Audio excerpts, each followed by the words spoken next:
Egypt's neighbour Israel is more than aware of the developments across the border. Relations between the two countries have been sinking since the toppling of Mubarak last year. And warmongering rhetoric has been stepped up, as Paula Sleer reports. With these words, the Muslim Brotherhood candidate Mohamed Morsi's campaign was launched with a vow that the capital of the Arab world will be in Jerusalem, with Morsi the one to liberate it. 6 weeks on, the contest is as tight as ever, with Morsi a strong contender to be Egypt's next president, and his promise is as galvanizing as ever. Egypt is committed to international agreements that were signed, including the treaty with Israel, but Egyptians should have the right to amend all that is not in their interest and make sure the other party commits to what it has signed. As if it's not worrying enough for Israel what will happen to their 1979 peace treaty with Egypt, big players who've put their weight behind Morsi's presidential bid have been even more bold in their claims.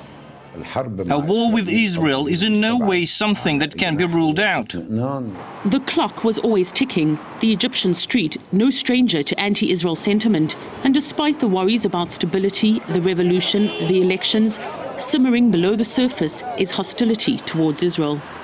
But that hostility was kept in check during Mubarak's time.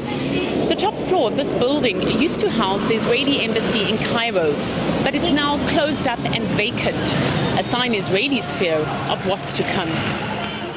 For Egyptians, Israel is public enemy number one. The next president will be strong and change the status quo. I refuse to continue the relationship Mubarak had with Israel. We must continue to fight.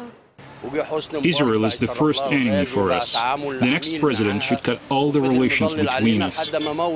It's a threat Israelis can no longer ignore. I don't think that anybody should close one's eyes and ignore such rhetoric. It's not only very negative, but it is alarming.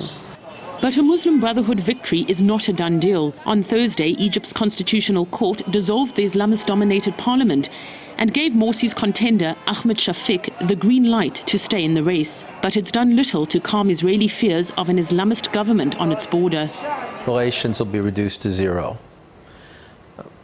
But the real problem is, to what extent will the Brotherhood pursue its goal of trying to destroy Israel and kill all of us? I don't say that lightly. I would actually say that the main security danger to Israel today and for the next 2 years is not Iran, but the situation in Egypt. A concern the Islamists, at least in public, and at least for now, are trying to downplay.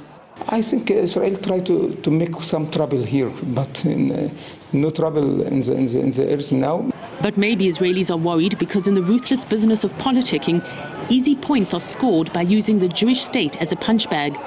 And what Israelis fear is that what's said today is only a step away from being implemented tomorrow. Paula Sleer, RT, Giza.